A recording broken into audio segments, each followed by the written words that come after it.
kung magsigi tagkaon unya igumagkaon matugra sa may dangatan kaon ka pamahaw nya tug humanasag kaon tug humagkaon standby sa may dangatan. Hindi man mo mutingog nangamatay na mo.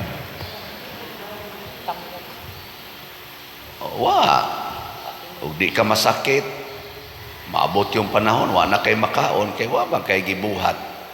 So kanidi ang pagkaon, dili ni siya maoy atong gitawag og katapusan sa atong purpose nga inikatagbaw na sa atong kagutom na mana. Ang pagkaon di ay dunay tumong nganong mukaon ta tungod kay dunatay buhaton. Kami sa una dito sa bukid mukaon may digin ni mukaon anang humay basta padong mi ngadtos uma.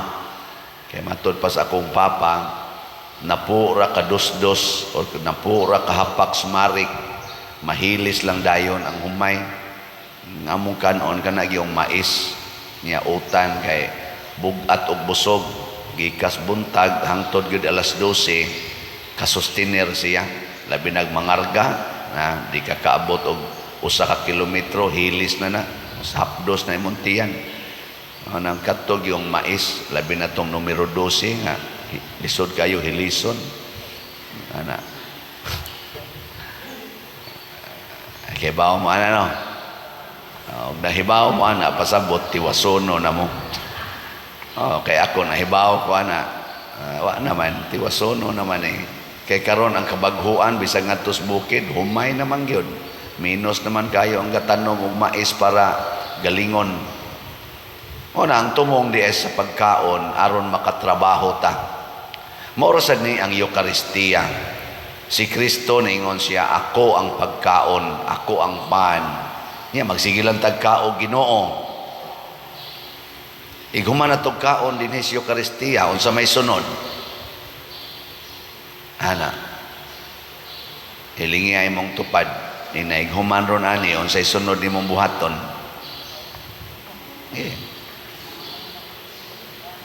Ato na sad ka sa kwan, ato na sad ka sa imong negosyo, ana, niya inignegosyo nimo, mamakak na sad ka dito sa presyo, ana, ato na sad ka sa imong mga panindot anang imong mga naong ana sig panindot sa naong niya namakap na kas imong naong kay di na tinuod ang imong buhok di na tinuod ang imong pilok di na tinuod ang imong kilay ana adto na sa kas imong silingan kay maglibak na sad mo iapil pa ninyong pare ana linibakay nya sunod isang adlaw simba na sad rosaryo na sad ana hindi human na sa misa tuan na sad balik na sa linibakay yaw-yaw na sa mga anak wala pangusi panglatos mo na atong buhaton di ay musangko tas wa nagihinungdan pariharata sa mga Pariseo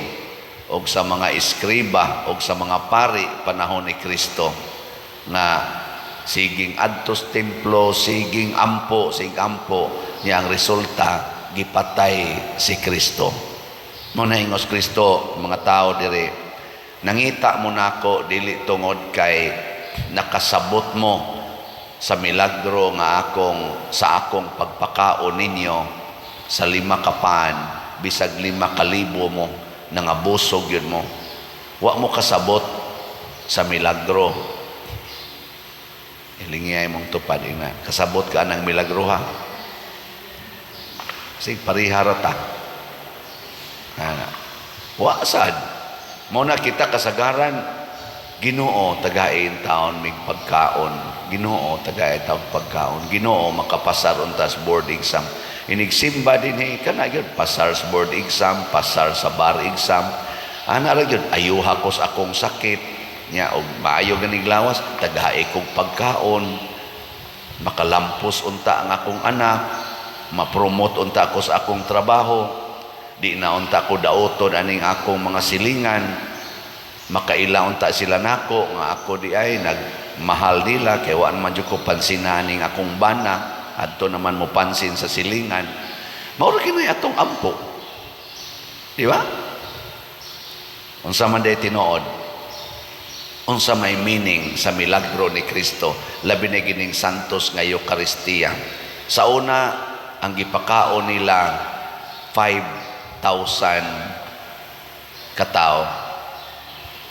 Pero karon ang gipakaon sa simbahan pinaagi niining kada misa billions of people. Nya unsa man tay mahitabo inig human natog kaon aning pan nga nahimong lawas ni Kristo, bino nga nahimong dugo ni Kristo. Unsa man untay buluhaton. Unsa man sa tubag nato sa Salmo.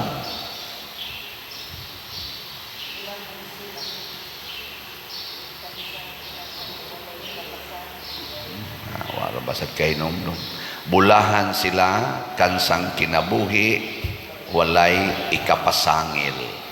Unsa man ang walay ikapasangil? Nagpuyo sa kamatuoran. Kay ang kamatuoran dili gid na matuis. Inig human ay natog kaon dinhi isangyaw nato ang kinabuhi ni Kristo. Ug unsa may kinabuhi ni Kristo? Nagpuyo sa kamatuoran. Nya unsa may kamatuoran? Ang kabubuton sa amahan.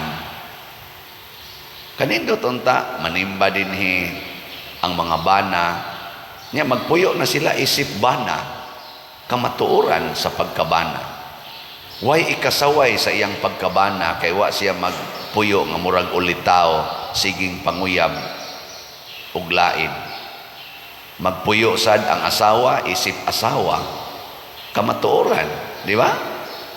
Dili murag mama nga magsigig yaw-yaw sig pangasaba sa bana. Sige, lingay mong tupad. Ing na nagpuyo kas kamatuoran o bakap.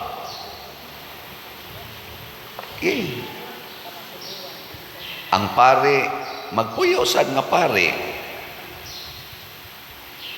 di makig-date sa mandre.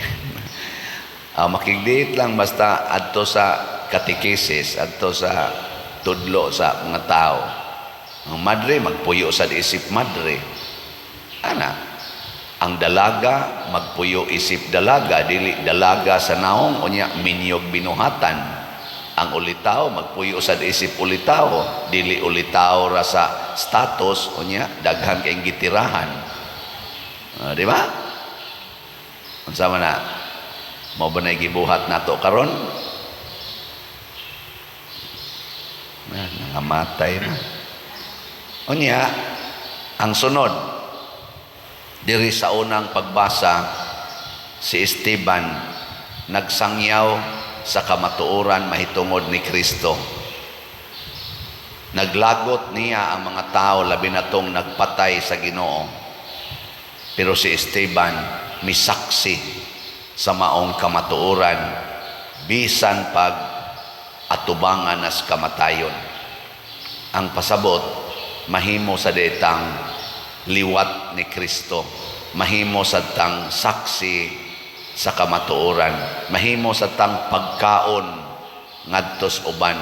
Ano bang gitawag bag Eucharistikanhong kinabuhi? Mahimo sa tang Eucharistia, kanang kamao sa tang mupaagas og dugo, kamao sa tang moantos para sa atong mga isig katao. Kay kani manggong pagantos o pagpakamatay, ang pagsaksis kinabuhi ni Kristo, mao ni ang pagkaon na gyud sa kalag. Kay duha man gud ni ka klase ang atong kagutom. Ang kagutom nga lawasnon ug ang kagutom nga espirituhanon.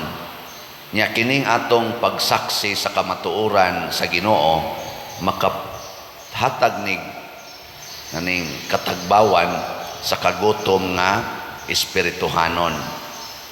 Sama ng tao nga gusto mo tamparos nimo. Unsa man na siya? Dunay panginahanglan nga espirituhanon. Kuwang na siya sa gugma. Nya unsaon man nimo pagpakaon niya og gugma, imo siyang tamparuson sad. Ang imong gihatag dili gugma, kasuko. Muna ingos Kristo kung tamparuson kas pikas aping, unsa may ingon niya? Patamparos ang pikas aron maka-feel siya nga inig humanyag tamparos, moingon ra ang tao nga okay ra gyud, sakit-sakit lang. Ana. Yeah, this cannot change my love for you. O di makakita siya, hala, mao day ni gugma. Mga ginikanan, dili na mo magsigyaw-yaw sa inyong mga anak, bisag tapulan sila kaayo. Bisag mga kusog ay mo tubag-tubag, hugawan ra ba? Nya, bugo sa paeskwelahon, sige lagdua, bright kayo nga tos computer game, pero bugo kayo sa mga leksyon, ayaw yaw-yawi, kay kanang klasihas bata, kuwang na sa, giuhaw na sa gugma, mo nang nagpangita siya dito sa mga bisyo. Ano mga manuyupay, sigig suyop, kuwang mana sa paghigugma. Di ba? Kana mga drug lord, sigig pamaligya ng mga drugas, aron lang yun makakwarta, kuwang manas gugma. Ila lang gisudlan og kwarta para nila kining akong panginhanglan nga wa ko kasabot, espirituhanong panginhanglan nga wa siya kasabot, ang iyang gisod ang kwarta, bisyo, drugas, sugal. Mao na. Kaya tatanawan ning magsigig simba dinhi. Nya labi na magsigi pag yung palit og slot. Tawa. Di na mo sugal oy. Di na sad na magdrugas. Ngano man? Nakasinati maggugma. Nakasinati man og kamatuoran. Kadaghan ako dinhi kaila, kita dinhi mismo nakasinati tana nga ang mga bisyoso kay una sa sige nagsimba, siging simba, undang gyud bisyo. Basta tinuod gyud nga mosimba kay masinati man nimo ang gitawag og katagbawan. Sa una siging tungit, hantod na lang gyud buntag, siging madyong hantod buntag, pero sige nagsimba, moingon na gyud usik ra gyud nas panahon. May pag magrosaryo niya matog, matag sayo ikabuntag, manilhig dayon, manglimpyo, atiman aning mga ana ba? Ana tagbaw na. Ay daghan kay mga hiniktan para igtatari, gipamaligya, wa na siya hiniktan. Gipangguba pang tangkal, gihimo pang garden ang iyang gibutangas mga manukan sa una. Ano ba? Wa din na mahitabo. Wala ba ang tingog na ba? Kadaghan din nga sigig palit og slot niya. Wan agit sila maghimos ilang mga naandan nga mga bisyo sa una. Pero kanang mga sigig pangita ng mga kalibutanon, giuhaw na. Nya kinsa may makapaambit nila ang mga liwat ni Kristo, liwat sa mga apostoles sama ni Esteban, andam muatubang sa kamatayon aron ipakita niya nga dili ang lawas mao'y importante kung dili ang kalag. Mag-unsa man kung ang imong lawas tagbaw kay pagkaon pero ang imong kalag nagkamang sa kaluyang. Huyang kay siya. Dali kayong matintal, dali kayong makuha, luokon lang dayo siyawa, pinaagi aning mga kahilayan sa kalibutan. Wa yung kaanay katagbawan. Na siya atong isang yaw. Tanawa o diba? Daghan na kay taghalin sa atong slot. O daghan pa din paliton. Nabali di ay daghan pa kay tagpalitonon. Dili di dagaghalin. Ang atong SBF dag 18,826 pa atong halin. Nya napay 41,174. Ambot mahuman baka nagkahalin karon tuiga inyong paminaw human gani ano gutaong dili nya ang ato sang katong paras pista nilapas na tas pista pero lahoson ta nigbaligya kay nangutang pamunta ato na halina na punta og 19,947 na apay 10,053 ka slots na tag 200.